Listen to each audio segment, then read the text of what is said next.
Hey folks, Mike Dakkak with you. I want you to head over to marketplace.drstellamd.com. That's marketplace.drstellamd.com. That's where you can find all the health and wellness products you need to make sure you're prepared for whatever comes next. She's got Vax detox bundles, pandemic preparedness kits, ivermectin, hydroxychloroquine supplies.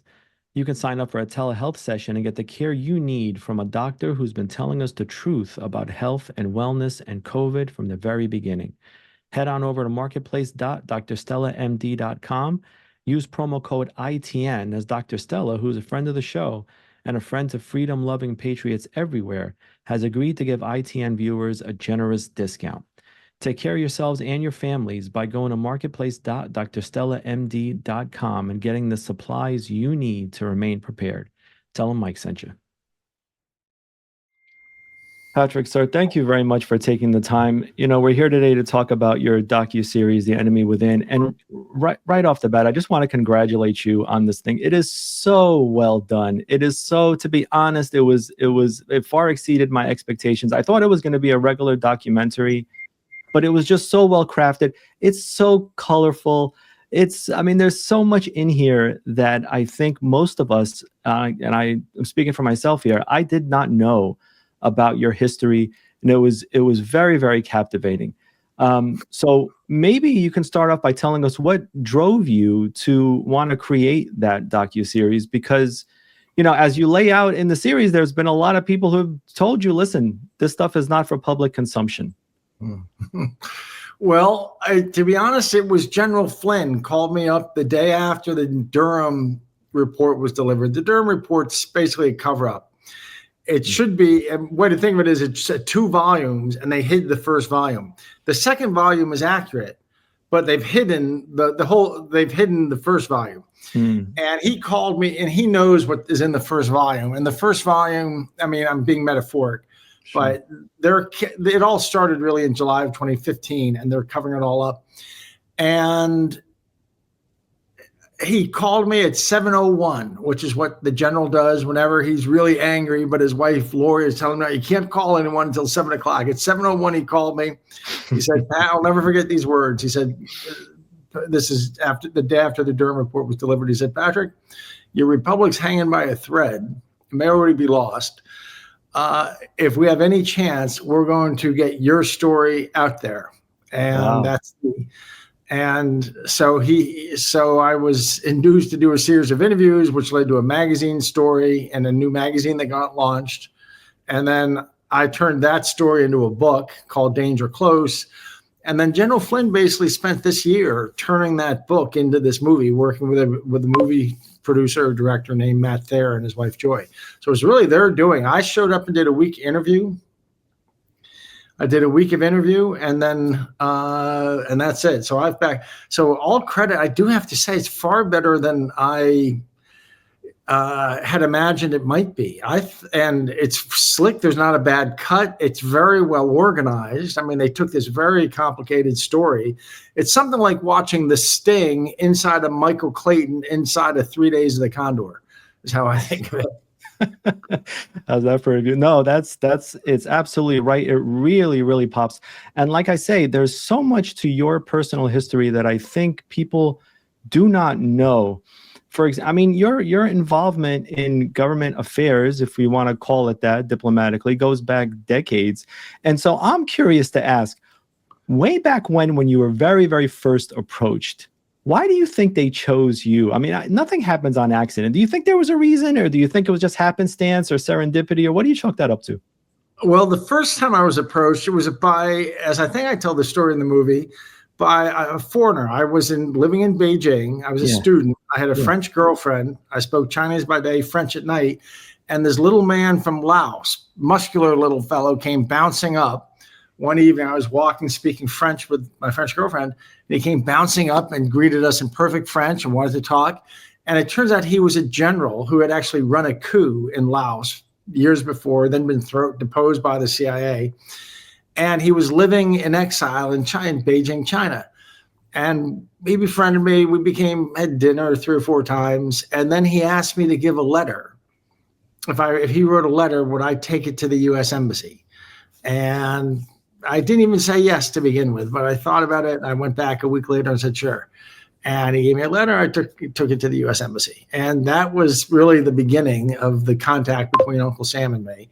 I want to be clear. I'm not a spy. I've never been a spook. I don't work for the CIA, but I've had a lot of the other kinds of connections. A lot of them more have to do with my academic background and sort of probably academic nature than being a spook. Tell me about Maria Butina. When you guys first met, when she comes up to you and after that conference, after that keynote address in Las Vegas, I believe it was, yes. Did you have an inkling, did something inside of you say, well, maybe I'm about to be compromised here, maybe I'm being targeted, or was it just kind of like, well, let me see how I can help my country? No, well, first of all, I can't be compromised. I've had, in the sense of I've had for years the authority to do all kinds of things like that. Yeah. So I can't be compromised. Yeah. In the sense of I can be compromised, I don't get in trouble for it. That's one thing. So I don't have to worry about that.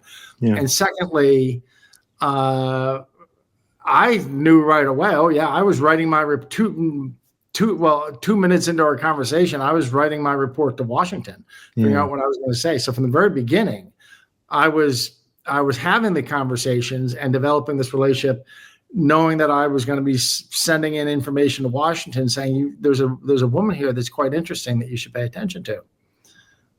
What was your first impression of her? Oh, she's a real intellectual. She seems like a really sharp. I was just about to say she seems like a really sharp character. Oh, she's extraordinary. The book Danger Close develops it in more detail, but we had this very intellectual conversation. I don't mean to beat my chest. I'm a PhD in philosophy from Stanford. I was a Marshall Scholar at Cambridge. I'm used to being around intellectuals. She's a real intellectual girl. Had I think 1 or 2 master's degrees in political theory and economics and stuff.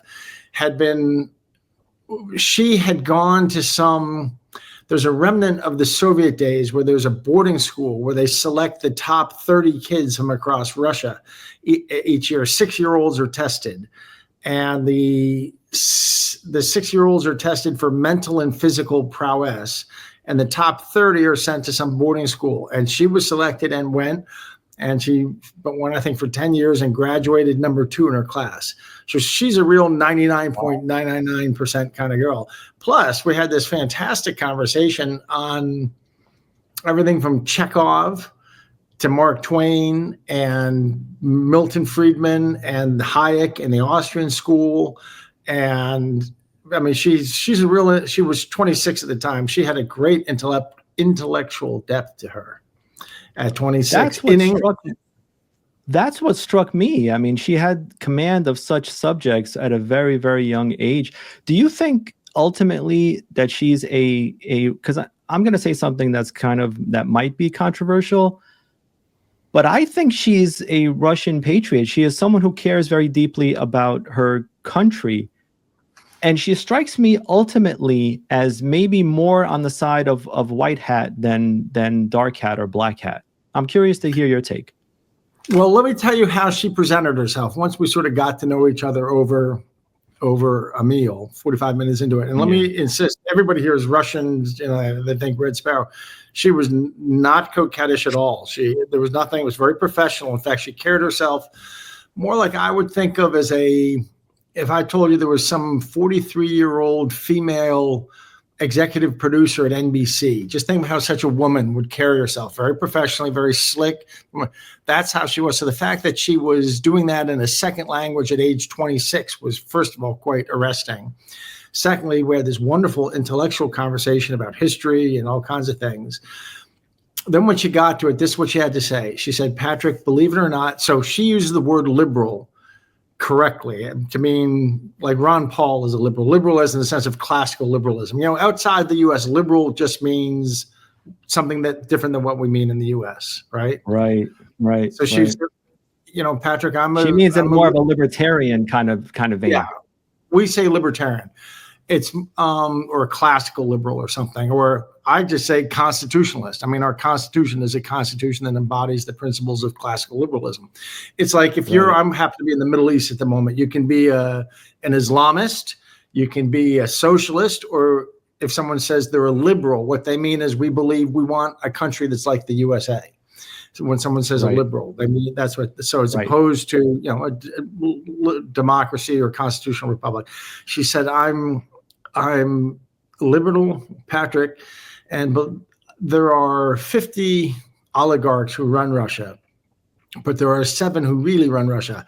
I am on very close personal terms with 4 of 7. And believe it or not, Patrick, there's 150 liberals across the Russian power structure, the oligarchy and the Kremlin.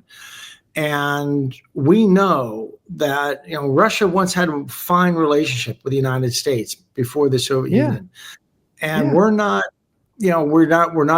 are Russian patriots. We love we love Russia. But we look forward to a day that there might be a chance for better relationships between the U.S. and Russia.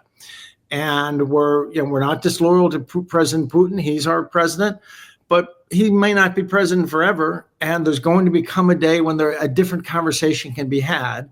And I've been asked to come here and be a citizen diplomacy. My mentor is this fellow, Alexander Torshin, who's a senator, and he's the vice chairman of the central bank.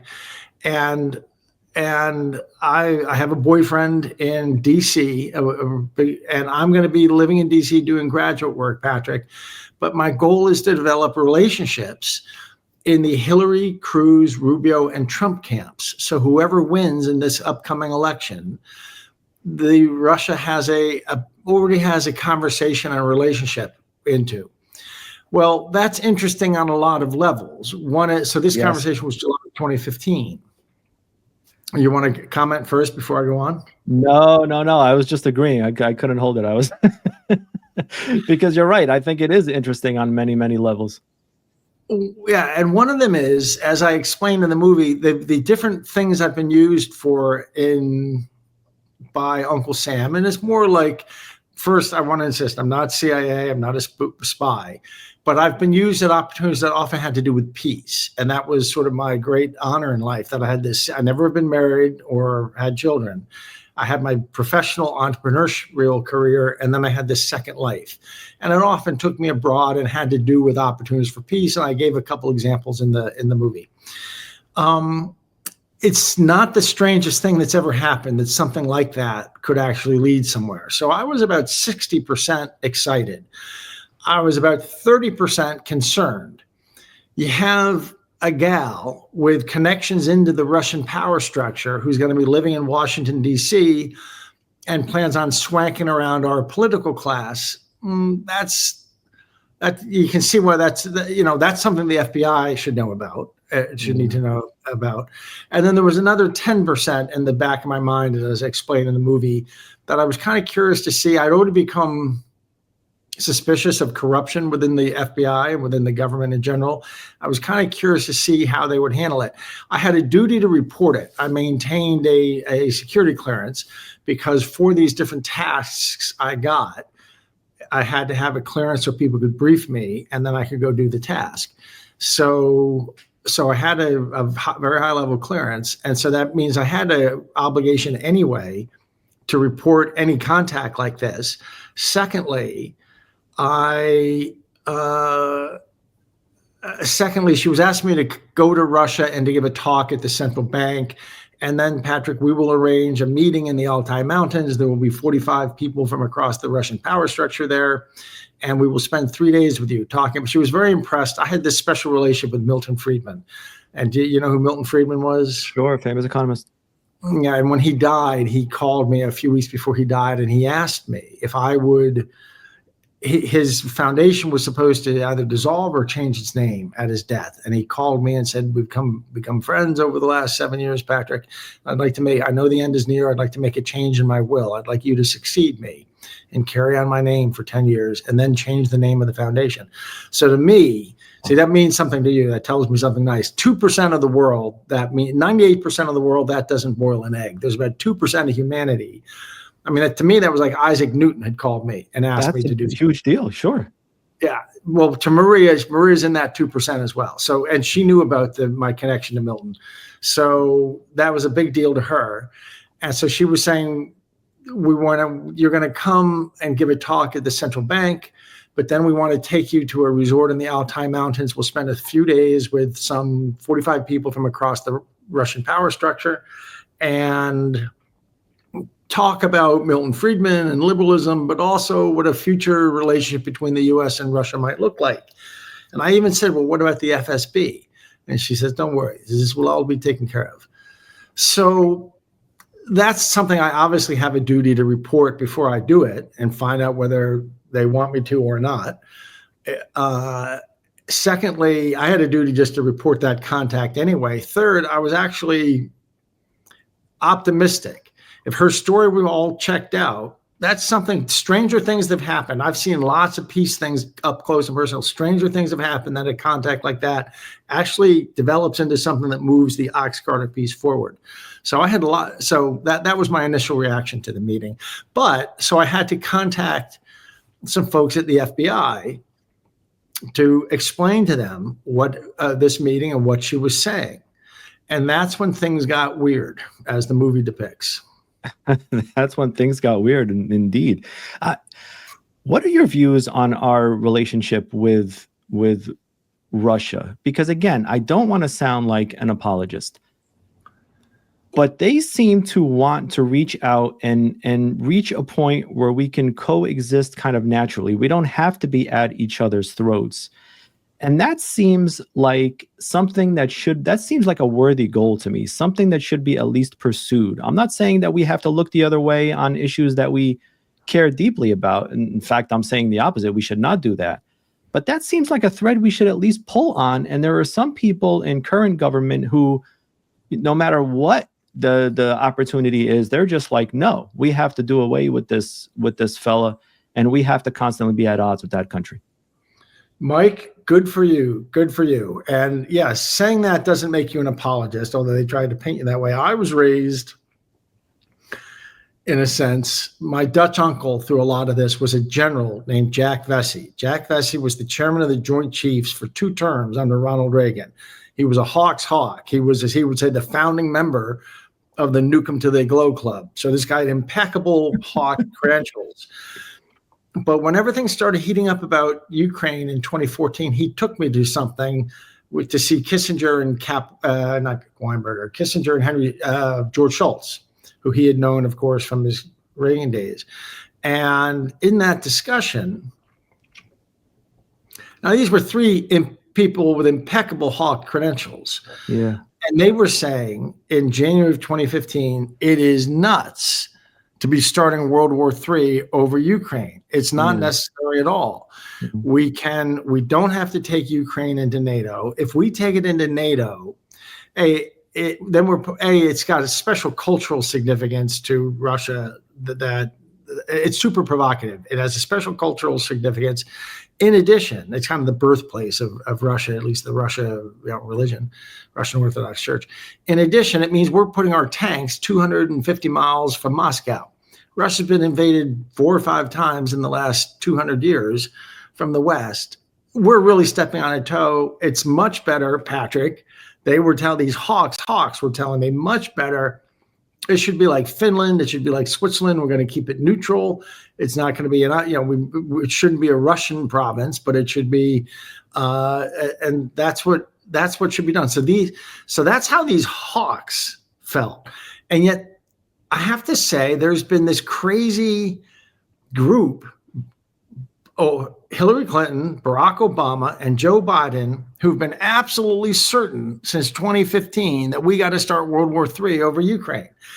And not for any good geopolitical reason. So I'm on the Council on Foreign Relations. I haven't had anything to do with them in 15 years, but I spent, let's say, a decade being part of those conversations. And I can tell you this whole thing about Ukraine did not bubble up out of any organic geopolitical thinking or anything. That it's totally imposed from some other element. There's been a group who's just been absolutely insistent that we got to go fight a war and start World War III over Ukraine. And it turns out, it's the most corrupt country on earth. I was there 6 years ago, and I was there doing some business, and I found out fairly early that the people who had invited me were mafia. And they let me know that, look, there's three, I mean, as we got to know each other for a couple weeks, they said, they led me to understand there's really three mafias in Russia, in Ukraine, Patrick, and you got to be in business with one of the three. And each of the three and how it's structured and everything, they're more like what the Japanese would call kairetsu. And you got some guy who made $1 billion in the 1990s in Ukraine, and we can all know what kind of people they were. But then there's different industries organized around them, and basically you have three different networks that compete, and these networks include government officials as well. And this is how Ukraine is structured. And as just about the time I got ready to leave, they said, we'd like to get you a letter that you take back to President Trump. And of course, that's one of the classic setups that's how people get set up and arrested. So I said, no, I can't do that. I can't do that. You write your letter and take it to the embassy. And they told me, this was 2017, I guess, maybe 2018. They said, we can't do that. Your embassy here, this mobsters telling me this. They said, your embassy here is in the hands of a bunch of Biden Obama holdovers. It's super corrupt. It's in bed with one of our rival mafias. And one of the two rival mafias, they're in bed. Last year, you sent $5 billion here for NGOs. $4 billion of it got stolen. And it's a laundromat that goes back and pays off the Biden, Clinton, Obama crowd and the mafia here. They, $1 billion does some actual work so they can show people something. So this is one of the mafias telling me this. And they said they're absolutely in bed with one of our rival mafias. So you put all that together, I think the chances that, given especially there's no real geopolitical strategy that explains to me why, if these hawks didn't think we needed Ukraine absorbed into NATO, there's no good reason. There's no good geopolitical reason. It's got to have something to do with corruption. What the details are, we're going to find out someday, but it doesn't have to do with any real geopolitical reasoning. So this crowd, this Obama, Clinton, Biden crowd is so corrupt that even the Ukrainian mafia doesn't want anything to do with it. We're bad, but we're not that bad. Is that what? Yeah, it's the neocons. It's the neocons. But that includes George Bush and Victoria Nuland. Do you know about War Pig? Yeah. The girl they call War Pig? Yeah. It's not very nice, but, there's a tape recording. She was the National Security Council over the desk that included Ukraine. And there was a phone call in 2014 from our ambassador. And basically, we had a choice between A, B, and C to back in a political race. One was pro-Russia, one was pro-US, one was sort of neutralist, pro-Europe. And they talk about, should we back A or B? And finally, and Europe wanted to back the centrist. And finally, Victoria Nuland and this other guy said to each other, what the hell, we'll go with A. Fuck the Europeans. They'll get used to it. Well, these are like, you'd think that you got some grandmaster chess players back there making decisions. These are like 10-year-olds making these decisions. They're insane. And at the risk of World War III, and this is another thing General Vesey taught me to watch out for, that DC is filled with these people who want to butch up their resume by showing, by getting us into wars. None of them actually serve. None of them serve. Or they fly in, they fly out, they write a paper about it, how they went through a war zone. But they're not the people who actually go and fight. So they're terrible people, these chicken hawks. They're chicken hawks, and they're on both sides of the aisle. And peace is good. I mean, these guys, all three of those men fought in World War II. They had a real memory of war. And I remember them teaching me how to be afraid of these kinds of folks in DC. And there's a bunch of them. It's the idea that we're starting World War III over this. Well, again, there's no good geopolitical reasoning. It has to do with corruption, either covering up past corruption, or they're excited about the trillions of dollars of farmland and minerals there or something. Who the hell knows? No, nobody wants this. Russia doesn't want it. The American public doesn't want it. Europe doesn't want it. The Ukrainians don't want it. It's like a small little group of the elite cabal that is pushing for this. And they're trying everything they can. I mean, I was shocked. I wonder how you felt about this when I woke up to the headline the other week where Biden was authorizing the use of long-range missiles into to Russia. Insane. It's insane. And like, I want to apologize here and now to Russia. This is insanity. And Americans don't feel this way, don't believe in this stuff. I think that they know. First of all, I happen to be in Qatar, and Barack Obama just came through Qatar after the election. And I'm told that it wasn't planned beforehand. I think these people know that once Trump gets in, a new broom is going to sweep clean. And I think he was over here figuring out where he's going to spend his exile. He can't live in the U.S. because of what's going to come out. But I think that another option for them is to start World War III. They start World War III in the next 49 days, then, president can do all kinds of things. He can sign an executive order that says it's in the national interest. We're not turning the government over. We're not turning. Who knows? But they may want to start World War III rather than be revealed what I'm confident is going to be revealed. Some of which is revealed in that movie. Some of which is in the movie. And speaking of Barack Obama, you're approached by FBI agents who basically tell you the 2016 election is decided and Hillary is going to win. And they ask you to engage in this plot that winds up with Hillary Clinton being blackmailed. This is what they want to see happen. So that when she's president, if she gets out of line, they have some leverage against her.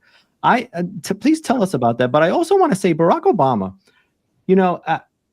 it strikes me as kind of peculiar that this guy is the mastermind, not because he's not a bad guy. And you're speaking to someone, by the way, who voted for him twice. This is before I was red-pilled, okay? But he doesn't strike me as someone who's that smart. I know he's academically smart, but he doesn't strike me as the mastermind type. What are your thoughts on that, number one? No, you're absolutely correct. I'm not even sure he's academically smart. He never really did anything he's a bit producer driven. He's been producer driven, like the Spice Girls, all his life. That he's been created. He was made the head of the Harvard Law Review. He never published an article. I knew somebody a black fellow who was in Harvard the year behind him in Harvard Law, and said even back then everyone was being told this is going to be our first black president. He was producer driven. The question is who is behind him. He pulls the strings on people like Obama, like Biden. So there's a woman named Susan Rice, and Dr. Susan Rice, and she's very close to Obama. And he lives, 10 blocks away from the White House, which is itself just such an arrogant thing. The American tradition is you finish your presidency, you go to Kansas, you go to Alaska, you get the hell, it's just good institutional design. But he thinks he's above that. So he lives 10 blocks away. He would meet with her every morning at 7:30. She goes over at 8:30. She had some innocuous title in Biden's regime. I think it was domestic policy advisor. But it was really that she was the string, and Obama was pulling that string. But Obama's on another deeper set of strings. And I think and we can go into that, but I think Obama has been producer driven from the beginning. For one thing, I think that he was handled by John Brennan. I think he was a CIA asset, and Brennan, I strongly suspect he was an asset, and John Brennan had a hand in taking him. And in fact, what's that? Anyway, I'll stop there. I think Brennan is also a bad character. I'd like to talk about the 2020 election. You wake up the next morning, the morning after election day, and we all see those dumps that came in at 4 a.m. in the morning that broke like 99% for Biden and 1% for Trump, defying all statistical odds. What crosses your mind? Immediately that they had stolen it. And what's especially odd was I had spent the previous 2 months helping an effort spin up that had to do with countering child trafficking. I was directed from the kinds of people who give me direction to go and counter an effort that had to do with child trafficking. And so I was involved in spinning up this group, and there was some I shouldn't say hackers, people mean to take some cyber security types who ethical hackers. Yeah, white hat hackers. Yeah. And as a hobby, just sort of in our off hours over beers, they were telling me about the election systems and what junk they were. And someone was even telling me, look, these really all trace back to Venezuela. And they were downloading manuals and showing me things. Well, I built a $2 billion e-commerce company. I know something about computer and cybersecurity. I'm not a professional, but these guys were, and I knew enough to know that what I was looking at was wildly insecure. As a matter of fact, it seemed that the sales literature seemed to be promoting the flexibility it gave the systems administrators. None of the talk about integrity of system that you would imagine, much more talk even in the sales literature about the flexibility. And then they showed me, for example, in 2006 or 2007, there was a woman who was the Secretary of State of California.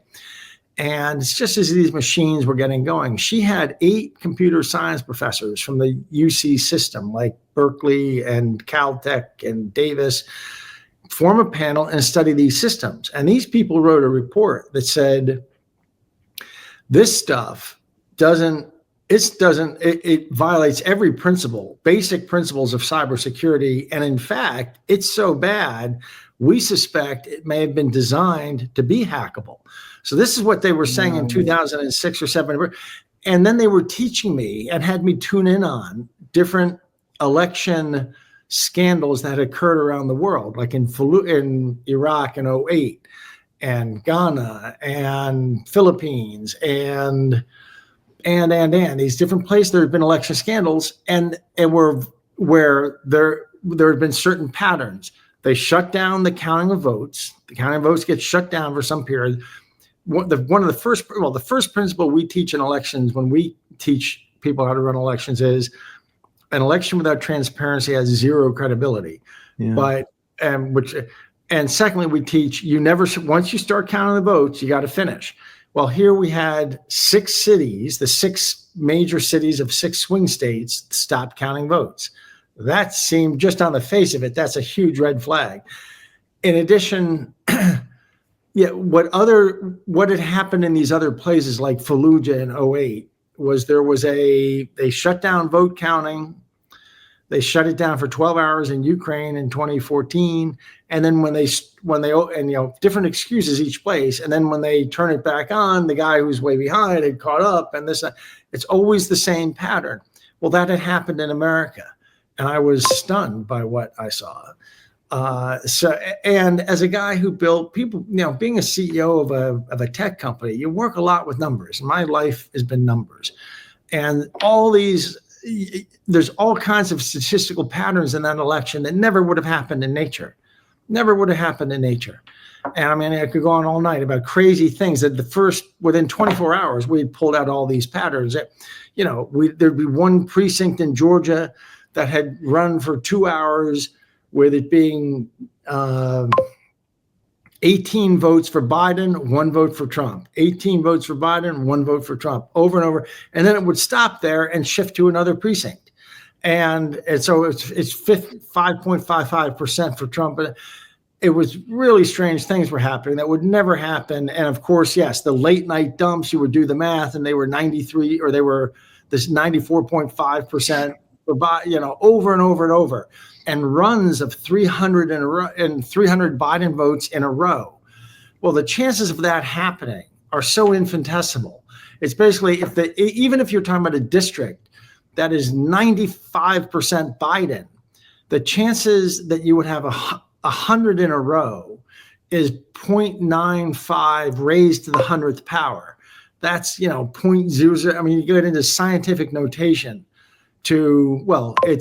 it's 1/20th raised to the 100th power. So it's just ridiculously infantile, and it was happening all over. That told me, it reminded me when I ran Overstock, numbers would show up that it's a little bit like being the captain of a ship that you've sailed your whole life. Yeah.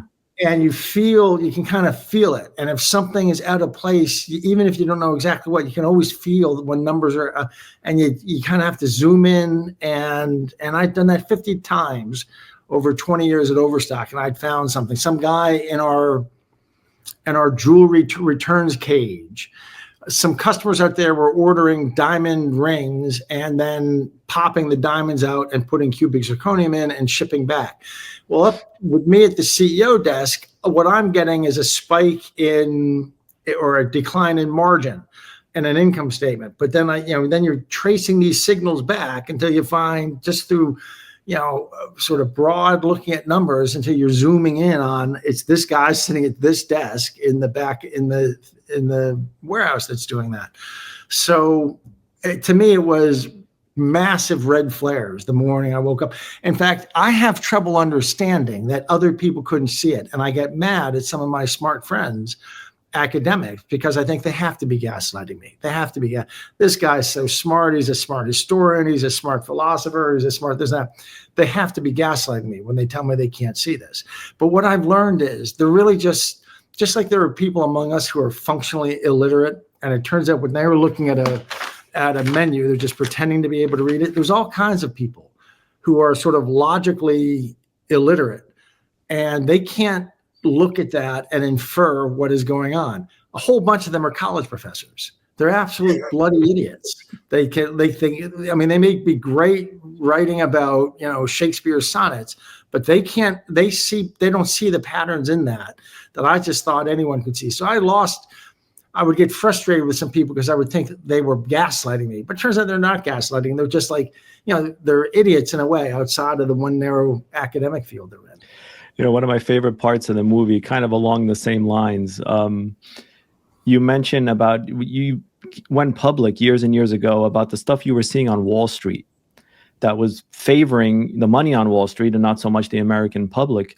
And people would tell you, oh, these are just conspiracy theories. These things aren't happening. And you're like, I just went out to lunch last week with some guy. Proposed it. Proposed it to me.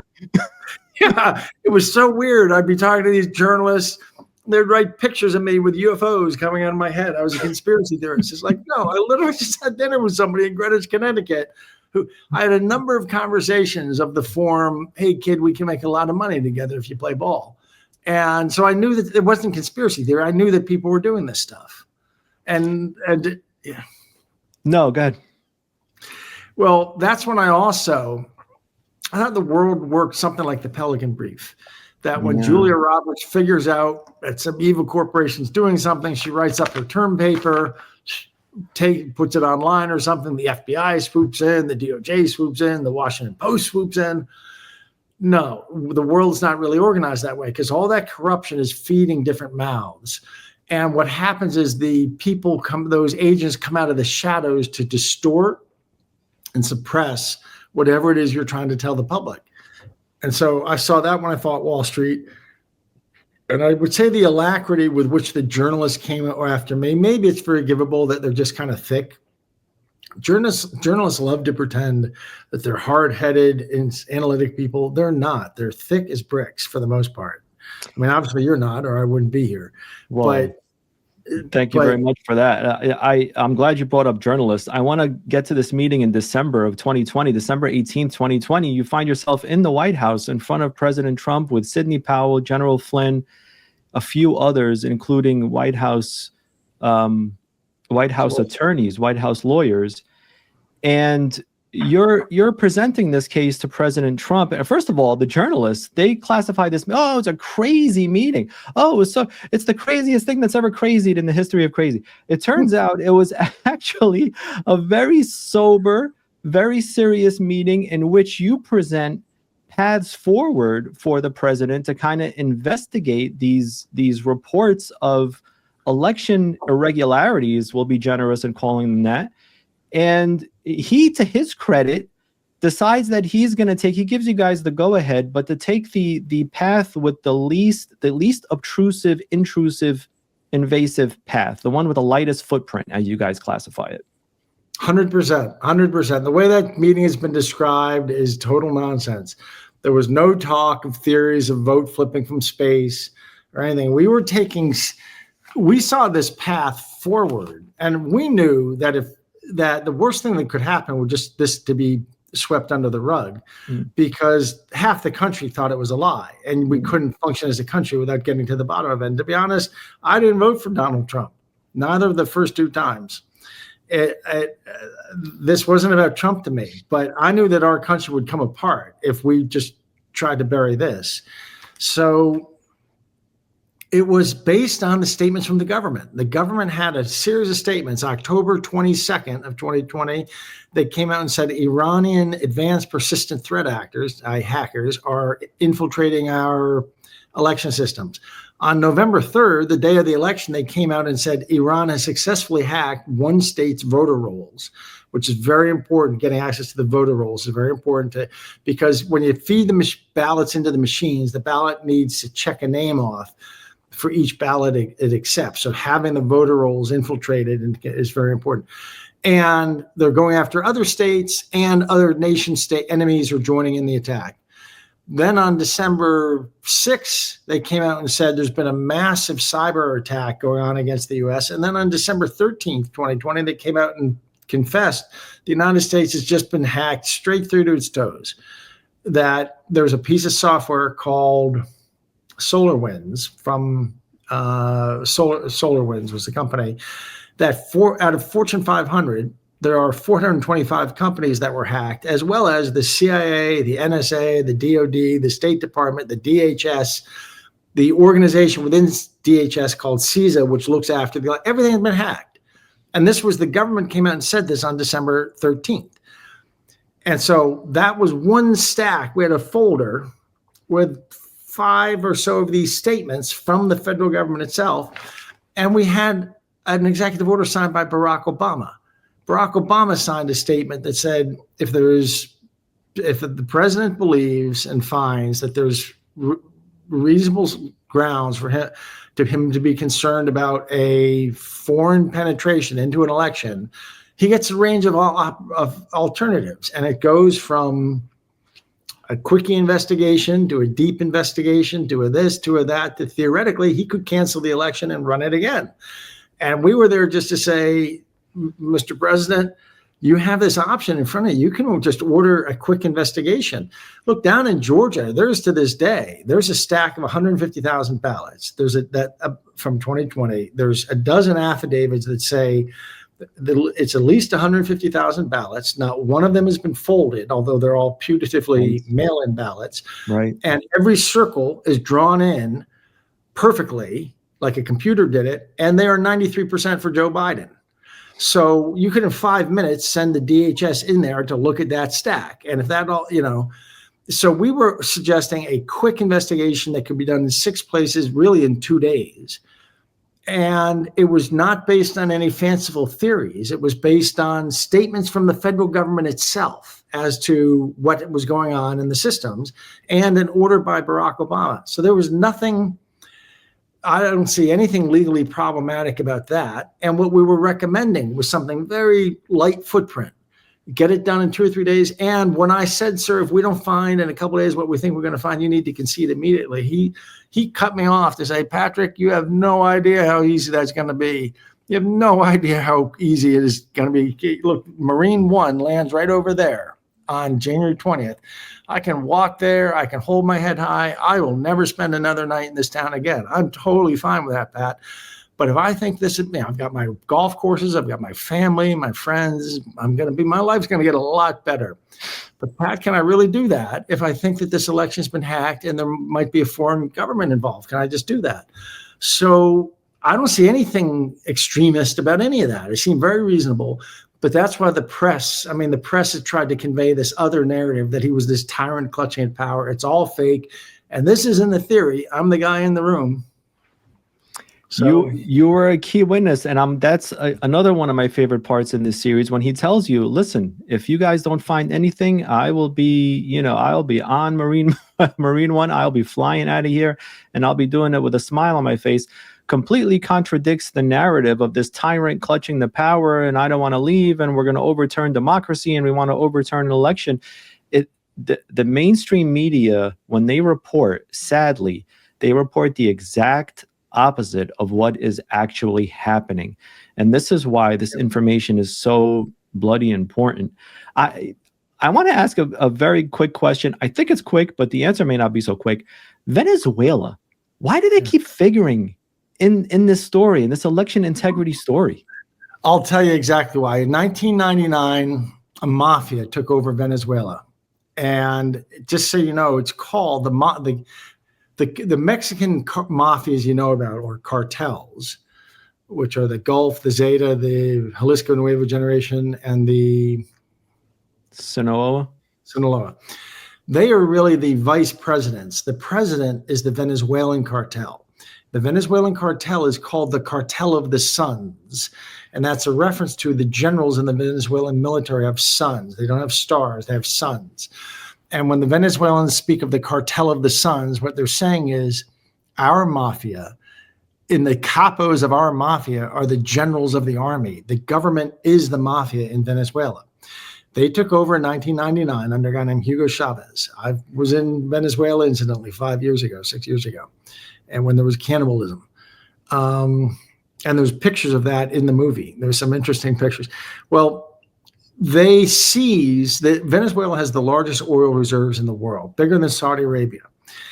They seized that. So they've stolen, we think, $4 trillion. I'm part of a whistleblower action where they've stolen there's evidence they have looted $4 trillion. They took over the oil company of Venezuela and they've looted $4 trillion. But if you're them and you're doing that, you need to seize two things. You need to seize the oil companies so you can loot the fortunes of the nation, and you need to seize the election system so that so you never get dislodged through an election. So they also corrupted the election council of Venezuela, the Consejo Nacional Electoral.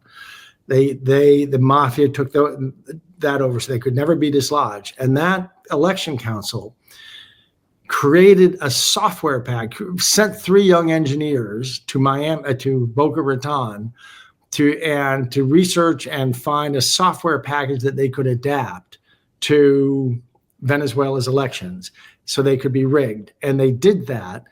And then it was commercialized in a company called Smartmatic.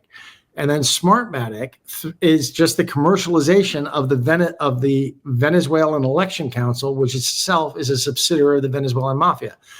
And then Smartmatic's technology, through licensing agreements and so on and so forth, became the technology within the 3 main election manufacturer machines in the world. And I won't get you sued by naming the 3, but they're all in a bunch of trouble right now. I don't think they're going to be suing anyone else anyway.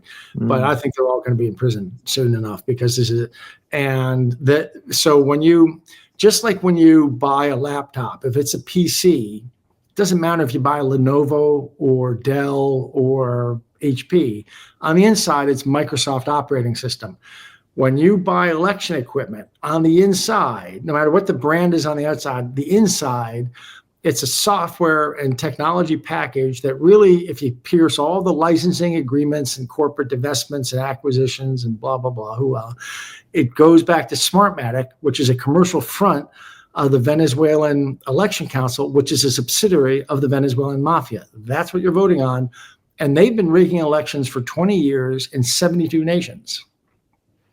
And I spent the last 2 years getting to the bottom of that. And we have it all. We really are going to, 20 years, 72 nations have had their elections twisted from Venezuela.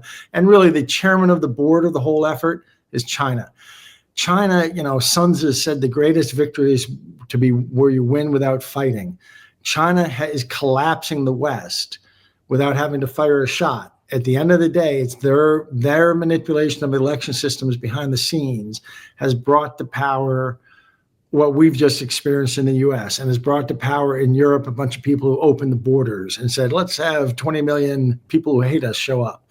And these people, all of them have been put in power through that chain I'm just described back to Venezuela.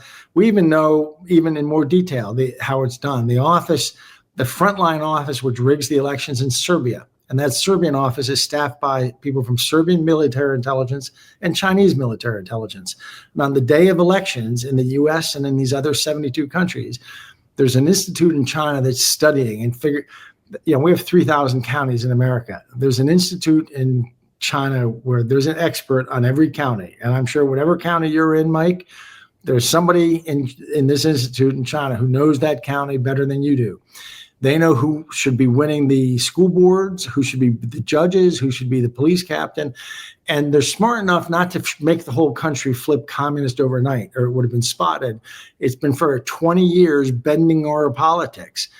in the U.S. and across the West into something who is electing these people who are saying we need to have, teaching kids that boys are girls and girls are boys and all this crazy stuff. No one believes in this. But I mean, extremists believe in it, but they have been, their election fortunes, it's all been warped on orders from China. So this is how they're collapsing the West without firing a shot. It's brilliant. How do we untangle ourselves from this web? I was speaking to an election integrity activist down in Texas, and she said, Mike, we've got 4 years, but really we have 2, because we don't know what's going to happen in the midterms in a couple of years. We've really got 2 years to kind of make it so that whatever changes the new administration, President Trump's administration, puts into effect can't just easily be undone. That doesn't seem like a lot of time to me. Yeah, it can be done in 45 to 60 days. There's a fellow named Tim Meisberger who worked for the State Department for 30 years, 23 of them abroad, helping dictatorships turn into democracies. And there's a series, we, the U.S., have taught the world how to do it. Now, we don't follow any of our own rules, but we teach people how to run elections. Super simple. Pieces of paper, you vote on one day. It's got to be a holiday. People have ID. In Burma, people can come up with ID and vote. Yeah. Pot of ink, you dip your thumb in. No, mail-in voting is very limited because the integrity around the mail system is nothing like the integrity you need around an election system. It's not designed that way. It's just designed to move things. There's no integrity whatsoever. And importantly, the counting is done in this transfer. I mean, the first principle is an election without transparency has zero credibility. When it's being done in a black box, it's being done in a black box.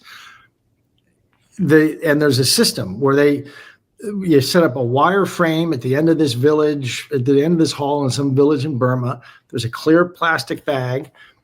People, 147 people who vote that day come in, and anyone who wants to in the village can sit there at a desk and see this. People come in all day, and they're given a ballot, and they sit and mark it at a desk. They go up, and they drop it into the bag. At the end of at 7:01, at 7 o'clock, you stop. There's people from both parties there. They dump the bag out on the table. You count out together. 147. That matches. Any citizen's been sitting there. They keep track. It's 147. Yep, they match. And then there's a system called Echo Election Management, where one person sits reading at the table. You got 1 or 2 observers from each party with them, and they sit there.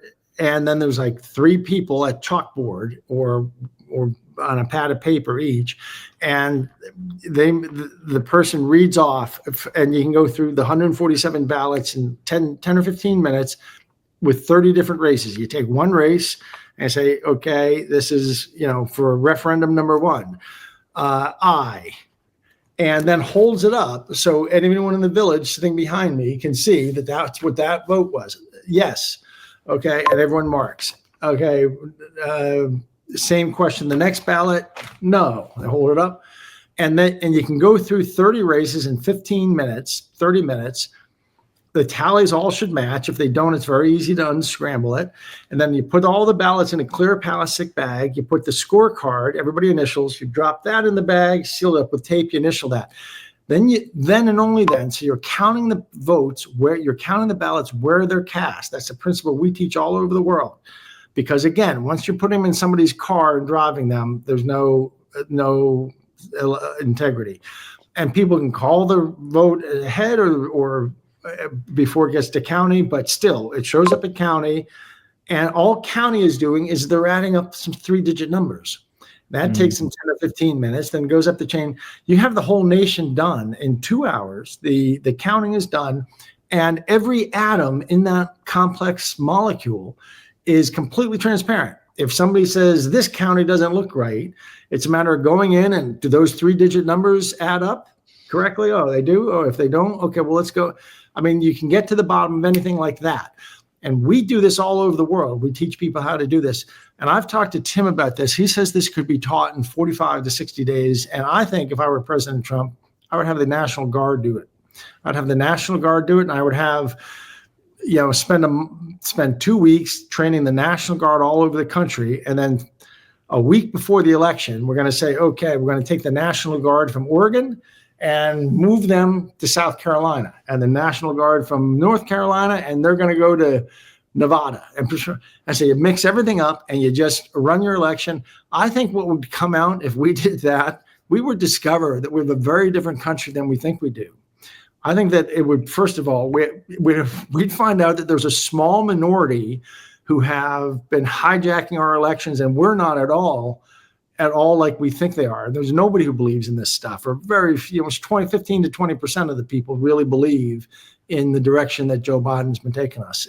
It's brilliant what they've done. I got to hand it to them. But I think that's the way out of it.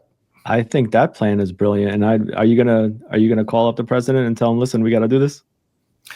Well, the president and I are not friends, but we know we have some mutual friends. And I've walked. In fact, I put this up on a video recently. I put my videos up on Twitter and on my website, Deep Capture. And I walked through in about 6 minutes the other day exactly that scenario. And I think that it'd be really easy to solve. It's an easy problem to solve. It's not an easy problem to solve without a bunch of politicians getting their asses handed to them, is what's going to happen. We're going to discover that, and it's both sides, Republican and Democrat. I'll drop, I've given enough for people to absorb, but it goes deeper than you would believe. It goes back. I'll put it this way. The 2008 election, they did not rig the 2008 election, but they rigged the Democratic primary. If you look at the Iowa primary, Obama won in an upset against Hillary Clinton. That was rigged. That was rigged. And that's what created this momentum. They didn't have to rig the general between Obama and McCain, but they rigged the primary, Obama versus Hillary. That was rigged. 2012 was rigged, but all kinds of elections along the way. There's all kinds of Republicans in on this. Who knows what promises they've been made. But this has been, it's masterful. And the Chinese already wrote their script, was that we used trickery to take down we were the center of the world for 2,500 years. We fell into a 300-year depression. The West took advantage of us for 100 years, but we came out of it and we pulled the rug out from under the world's greatest hegemon, and we assumed our rightful place as the center of the world. That's the script they already started singing from back in China in 2021. They thought it was all over. They thought we were done. It's kind of funny. They were. So, and General Flynn, who's become a good friend, I don't think he would mind me saying this now. He told me in January of 2021, I said, what are the chances we even make it to the 2022 election? He said, maybe 40 or 50%. I said, what are the chances we make it to 2024? He said, about 5%. No one ever has beaten a color revolution. So my pitch this whole time is, guys our age, and I flatter myself to think I'm near you. I'm probably twice your age. No. That we wonder, well, the greatest generation had this great battle to fight 70 years ago. We never got our great battle. This was World War III, what we've been experiencing for the last 4 years, really longer, but for the last 4 years has been the climax. We were not supposed to get out of it. No color revolution lasted more than 6 months. And in my mind, it's General Flynn. General Flynn, President Trump had all his own problems and to deal with. And General Flynn came to me in March of 2021. He called me and he said, Pat, you've got to move to Florida and help me. We're going to get a movement going. We're going to they've conquered everything. They conquered the state judiciaries are corrupt, clearly. The media is corrupt. They've taken the House, the Senate, the White House. They've stolen all the institutions of society, have been corrupted. But the one thing they didn't steal is the American people. And we're going to organize the tribes, like Lawrence of Arabia. We're going to get the tribes, and so I'm going to show you how we're going to build a movement together. And I went down, and I have to say, so anyway, this is where we get called extremists. I was dealing with anyone. There were all these really pissed off people. Moms pissed off about their kids being indoctrinated in this crazy LGBTQ stuff that was made up yesterday. I mean, it was just this is not anti-science ideology that was just made up, by some really creepy fellas in the 50s and 60s. And there's constitutional sheriffs who were saying We're not, we're not down with confiscating guns. And there's a bunch of people ticked off about the COVID shots, the clot shots and things like that. And and people really mad about the election integrity, and people really mad about the border crisis. And we took all that anger and a bunch of money to help them get organized and my money in General Flynn's brains, and it got it sort of organized into this, turned it into this movement that for 2 years was just dismissed as extremist. There's nothing extreme about it. In fact, one of my favorite group, or just racist. Well, there's nothing racist about it. One of my favorite groups I've been involved with is the Frederick Douglass Society, which are Black Americans who have come, the greatest Republican of all was Frederick Douglass. And there was this Frederick Douglass Society. I happen to have been kind of he's been a hero of mine since I was about 10. So we found common cause with a lot of the Black community who's realized they do not have a home in the Democratic Party. It's the party of slavery, the party of Jim Crow, the party of their oppression.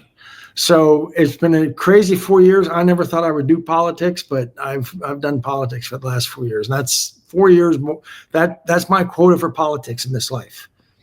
Well, listen, we're more than thrilled that you're involved, because we need someone like you on the team.